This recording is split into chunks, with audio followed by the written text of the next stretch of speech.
Hello and welcome to today's video where we're talking about indexing, which sounds complicated, but basically is, does Google actually know your website exists? Does Google know that that brilliant blog post you just wrote, does that exist? So for the Paraleaver method, my best-selling book on SEO for coaches, in reality it's SEO for anyone, so feel free to grab a copy. If you go to this website, you can get 3 free chapters. What am I talking about besides pitching? Yes, so indexing.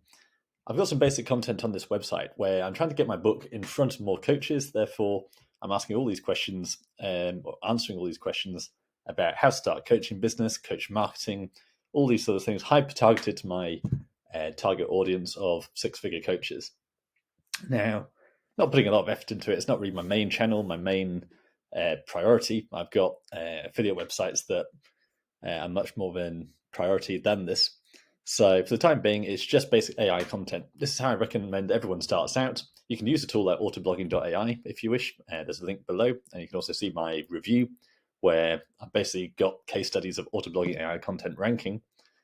Or you can just use ChatGPT, especially using my prompt generator. There's a link to that below as well, where basically you can train ChatGPT to write next level content that actually works on Google really, really well. And it's actually going to be better quality than a lot of your handwritten competitors. But even if you've done all this, it might well be that Google doesn't pick it up. So, I mean, you might be suspicious straight away if none of your pages are getting traffic. That's a pretty good sign. So, first thing to do is go to Google and search site : and put in the address. So site : URL. That tells you if Google knows about this page or not, if it's in the index. Now, so far, it's not looking like it. If I take away the permalink and just look at the domain itself, it'll show me all the pages it has indexed from this website. Now, I actually knew this was a problem already, because if I go to my page indexing settings in paraleavermethod.com in the Search Console, this tells me detailed stats on what's actually going on. So I have, if I go back to page indexing, it shows me I've got 132 pages in total, 46 of which are indexed. Now that doesn't sound very good. In reality, there's plenty on your website you don't want to index. So if you have tag archives, category archives, especially if they're empty, it's generally best practice to no index those, which is basically a tag in your HTML that says to Google, just ignore these pages, I don't want to index them. You have a limited, what's called a crawl budget, where when Google spiders come along and visit your site, you don't want to confuse them with all these empty pages where once in 2012 you wrote a blog post on the sun and therefore you thought it was a good idea to put the tag of sun, planets, whatever, or stars rather. Therefore, WordPress then created this archive page for stars, planets, sun. So you could have thousands of these empty pages that don't do anything, and that can be detrimental to you. So I don't actually use tags at all. I do use categories, but even then, it's not always optimal to have categories actually indexed. So you may want to no index some of those. Then you have your RSS feed, where every single page you publish gets a feed page created. So it's basically the URL/feed, and those should be excluded as well. So if we scroll down here, we can actually diagnose what's going on. So excluded by no index tag. So that's deliberate, that's fine. 21 of those. Pages with redirect, yeah, there's probably a few of those. Blocked by robots text, again, that's a deliberate thing, not an accident. Crawled, currently not indexed. Now this is the important bit. If it's being crawled and not indexed, but it's not being blocked with one of these, then there's a good chance we actually want those to be indexed, and this is not good. And that means Google's actually seen the page and crawled it, but decided we're not indexing this. Indexing has been a growing issue over the last couple of years, especially with the rise of AI content. So Google's got this massive task of every page that gets indexed, it's got to store all that data somewhere. So more and more it's getting more stringent about what it actually chooses to index. So if you put up a massive AI website and didn't do anything about it, then there's a good chance not many of those pages are going to get indexed.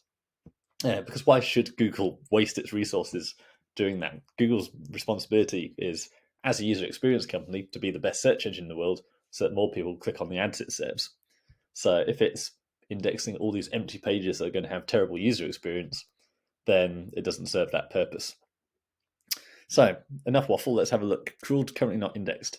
So you want to check this and find out, are the pages you actually want to index showing up here? So we have, that's actually just a landing page, so I'm not too worried about that. And that's where I teach you how to get a Google Knowledge Panel. But we've got actual blog posts here. So how to become an executive coach, how to start a life coach business. And that's the one we were looking at, how to start a life coach business. SEO for business coaches. I think I'd probably like to get that one showing up in Google. So if you're not careful, this can accumulate over time. I certainly don't pay enough attention to it, especially on these more side project sites. So how do we actually go about fixing it? The simple fix is basically you inspect the URL,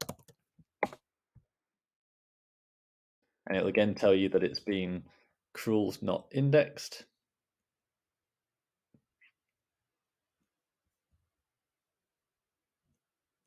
There we have pages not indexed, crawled, currently not indexed. So all we do is go to request indexing. This works, but the trouble is it takes forever.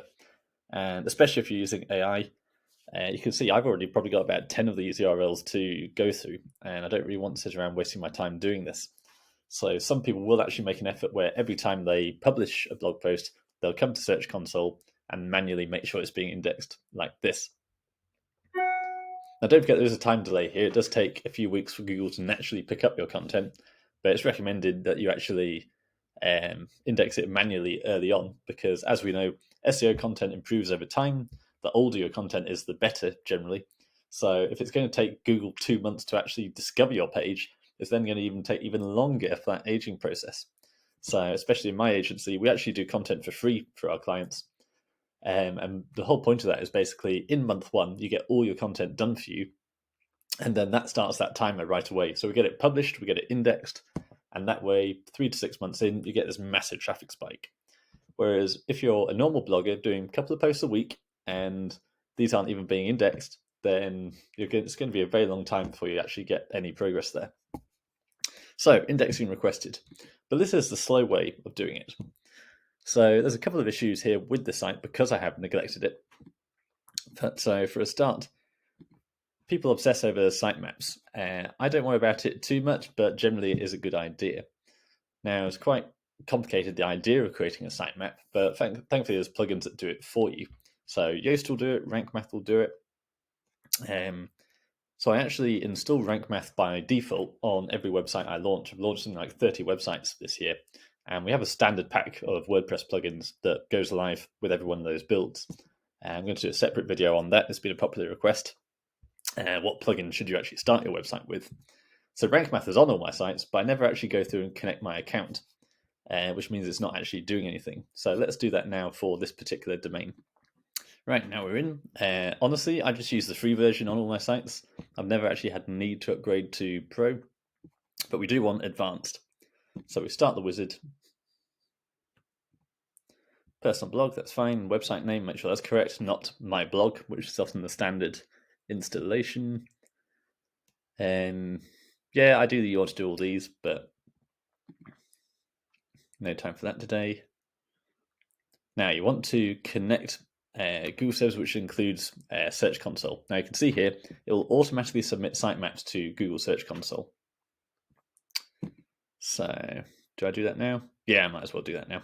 Okay, so the only reason I hesitated there in terms of Google account is if you've got lots of different websites like I have, like I said, I've done something like 30 or 40 websites this year, it's a good idea to use different Gmail accounts, just because if Google can see the patterns across that this person's blatantly following an SEO strategy across all the same sites, then it looks unnatural and there's some suspicion there that you could be at risk.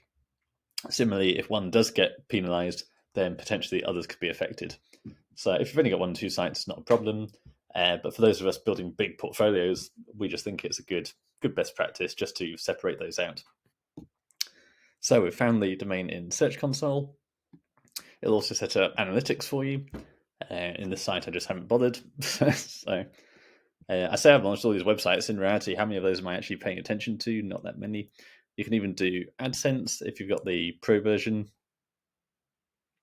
So then save and continue. Now, here we go, sitemap. So this automatically does the sitemap for you, and you can basically customize it. So posts and pages, I'd go with that.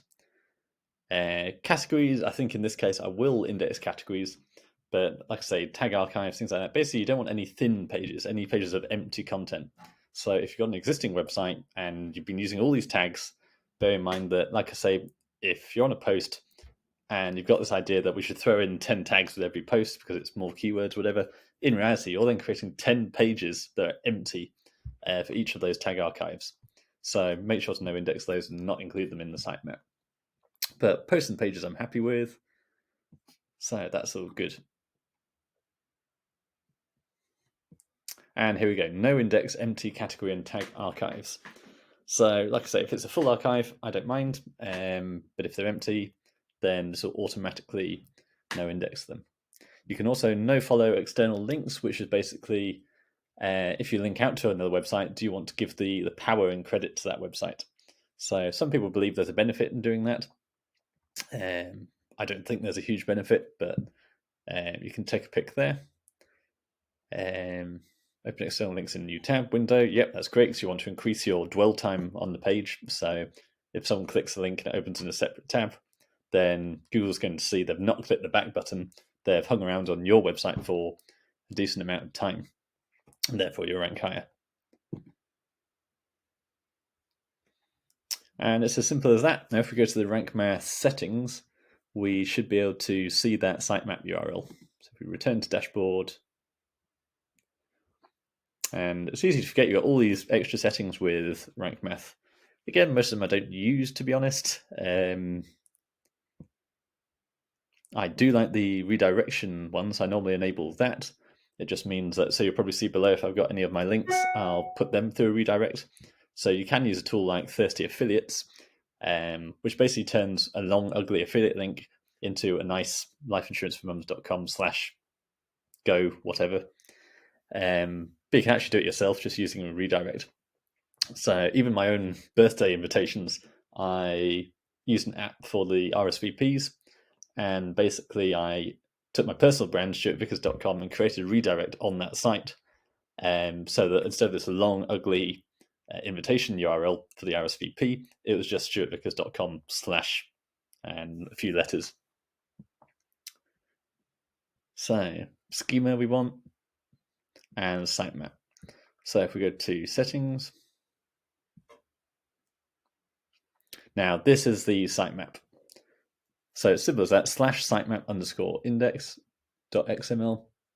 And that's exactly what we want on the here on the sitemap. So if you've set it up like this should populate automatically. But if you've used other means to create your sitemap, obviously there's plenty of other options, then just enter that URL here, and then Google will be able to see all your content that's indexed. Now, in reality, your site should be suitably well built that Google can crawl and discover all the content anyway. You want proper silos of content. So all your different topics, lots of pages around each topic, all interlinking together, plus new pages appearing on your homepage. All those things add up to Google discovering your content much faster. So sitemap's a nice little tweak. I do think it's one of these things where people put too much emphasis on it. Years ago, when Google wasn't so efficient, it probably was a good idea. And these days, I'm not sure it actually contributes that much. You want to build your website in the right manner in the first place. And we'll actually come on to these with the other indexing tactics shortly. So the other indexing tactic you can do is actually using the Google Cloud API. This is a bit complicated, but I know people who have done it and really recommend it, where basically Google offers instant indexing to job sites, and what was the other one? I've forgotten now. Job sites are the big ones. That's it, event websites. So jobs and events, if you've got any of those, then Google wants to make sure that that information is really up to date, because it's displaying that on the front end. If you change the time and then people are relying on Google to find the start time, or if a job is still available, something like that, then Google needs to keep that really up to date. It can't wait 2 weeks to index that. And consistently, we've found, at least so far, these things do tend to break when everyone finds out about it. But so far, Google Instant Indexing API actually works for all websites because it can't tell the difference between job postings and articles. So again, you can actually set that up in Rank Math, hence we're on a Rank Math article talking about it. Now, I don't just want to copy what Rank Math has said here, but I'll point you in the direction of their blog post because it does tell you everything you need to do. You download the Google Indexing API plugin. You go to the Google Cloud Platform. You've got to create a few accounts, unfortunately, which is the reason I don't really do this across my multiple projects. Creating a new indexing API, select a project, and then enable access. Then you have to go and create a service account. Select your project, create a service account, manage keys for service account.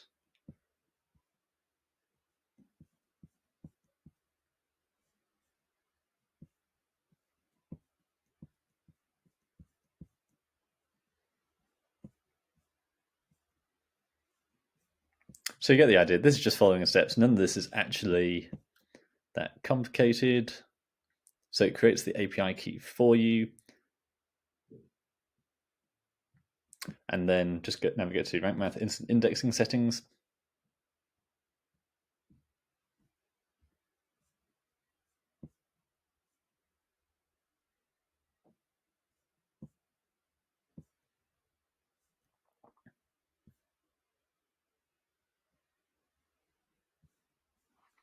So you get the idea. So it does work, but it is quite complicated. And my concern is that if I did this for 30 websites and then in a few months' time, suddenly we find it's not working anymore. But there's much easier strategies that I prefer. So Google News, again, for the time being, actually works really, really well. And just like the instant indexing with job posts and events, especially with news, Google does not want to be responsible for publishing or at least publicizing out-of-date information. So if a news article gets revised, well, first of all, news is news. That article needs to get up and rank really quickly, and any edits need to go through really quickly as well. Now, the interesting finding here, which I've only learned from attending lots of high-level events with big guns in the industry, is actually it's really not that difficult to get featured on Google News. So I remember when I had my first blog, which is still set up on here, it was basically a news site. And so I registered for Google News just because I wanted the wider distribution of showing up in the news tab. I didn't realize it had these indexing benefits. Now, at the time, I read about how it must be news content, needs to be topical, needs to be up to date, this sort of thing. So all your evergreen content isn't really eligible. However, speaking to big guns in the industry, they all say that actually you can get anything approved on Google News. Certainly a very successful SEO, Holly Starks, she actually runs a whole network of Google News websites, basically as a big distribution platform. So if you want to get links, that link will be placed on up to several hundred websites all at once, plus their Google News websites. And the theory there is that actually Google's not going to penalize links from Google News websites. That's getting a bit technical and a bit complicated, but fundamentally, there's two things there. If you get a link from a Google News website, then there's a good chance your page is going to get indexed because that page is being indexed instantly, and therefore Google will discover your site. The other thing is, if you get set up on Google News and you get approved, which apparently is really not that difficult, and then all your pages, all your updates will get indexed immediately. So let's just do it for this website to see what's involved. So currently this is an empty, I don't think there's any content on this website. So yeah, we have a page of AI content on the homepage, but that's it.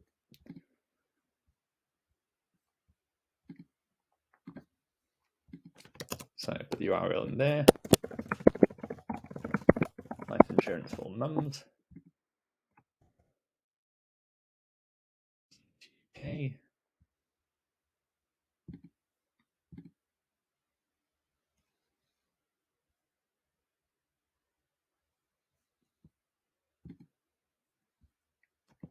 Google News.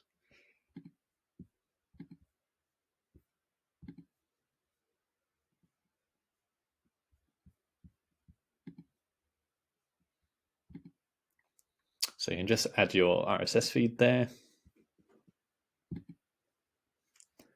So again, all very simple. Looking at this, I don't think it's actually complicated either. So yet another thing. This is a problem with SEO that you find. You'll speak to really high-level people full of all these great ideas, and in reality, you just can't do everything. So all of us, doesn't matter how high up you are, none of us are actually implementing everything that effectively. There's lots of low-hanging fruit, easy stuff that we just don't do.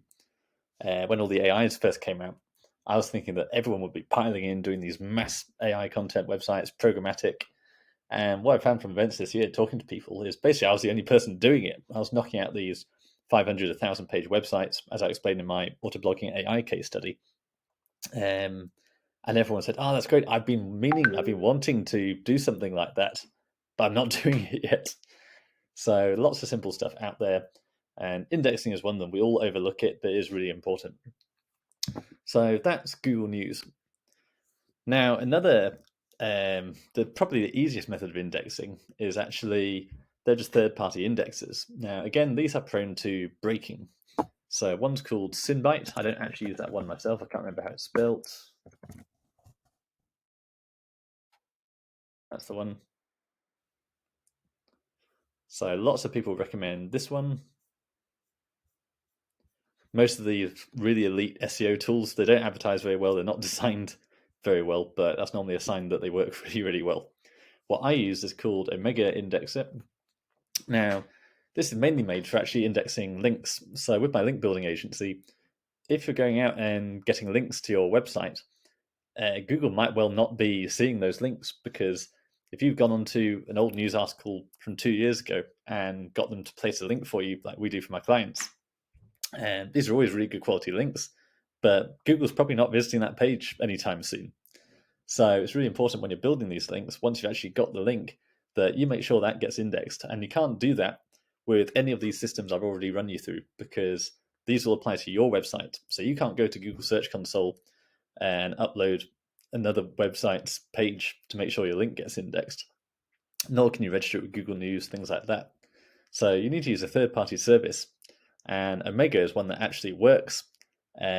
These all have periods of downtime, but at the moment it's still working fine. So you can see I'm using it loads.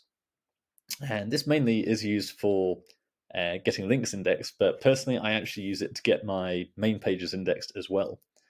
And now they don't reveal how it works, but I have heard rumors that basically they have a network of Google News websites.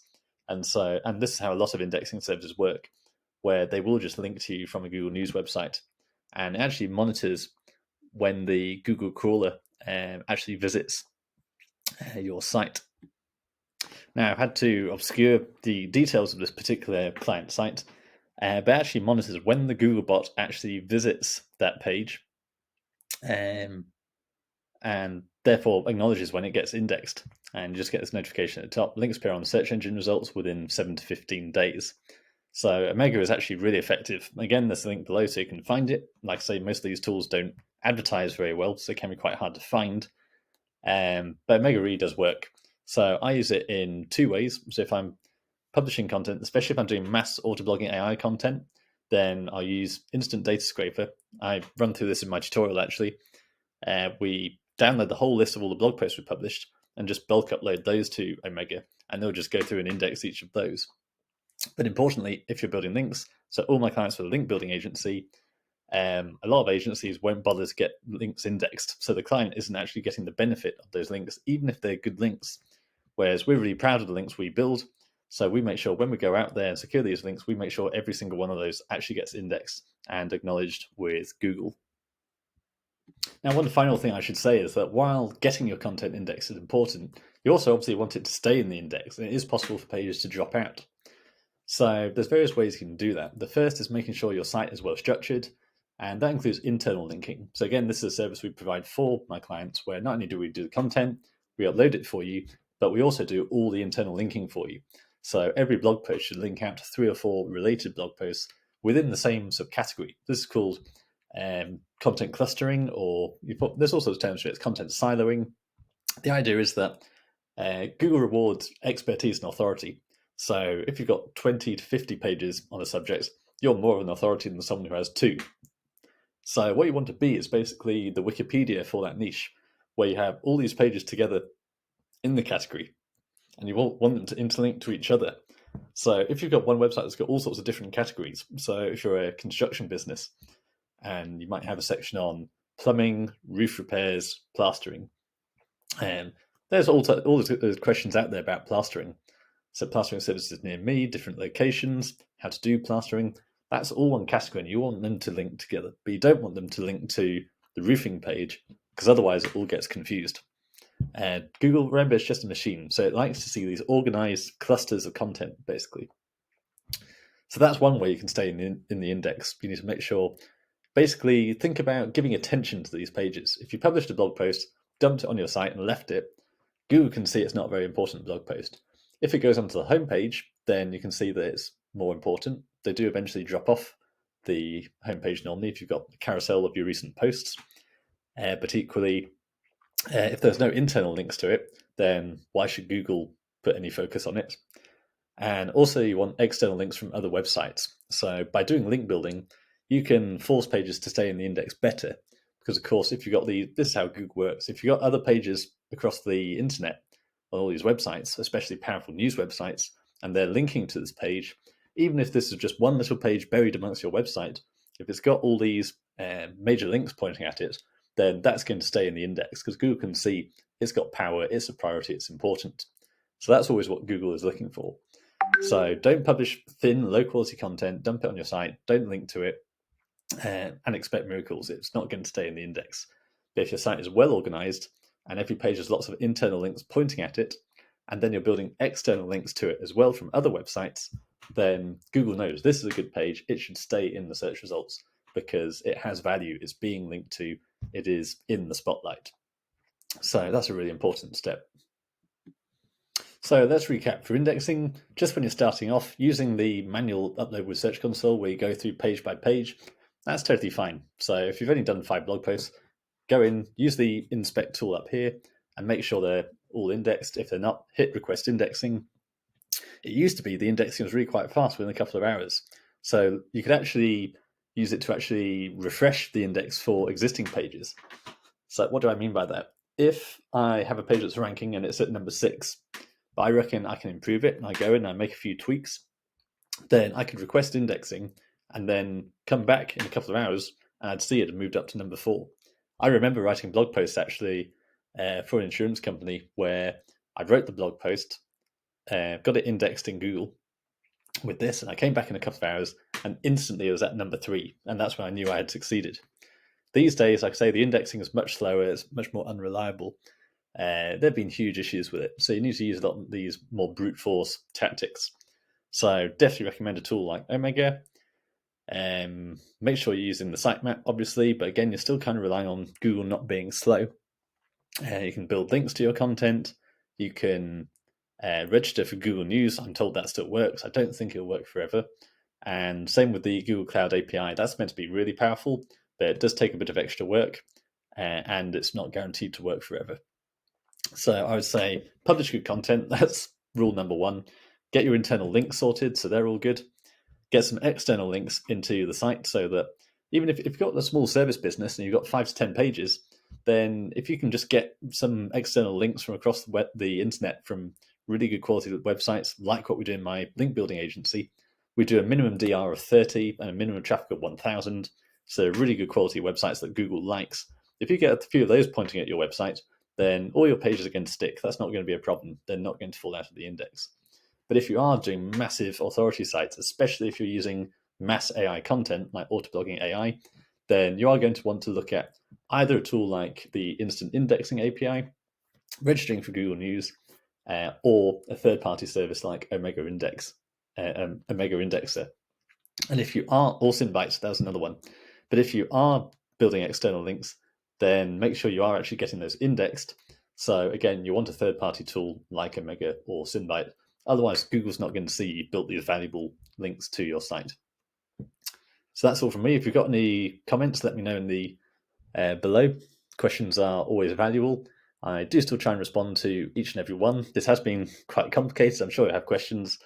And yeah, frankly, I only recently learned about, in terms of my broader SEO career, it was quite recently that I learned about these additional techniques for indexing and how important it is that you can do all the optimization you like, but Google doesn't even know the page exists. So if you have a page that's not showing up on Google, then these are the steps you need to take. Watch the video through again. It's really quite simple. So thank you very much.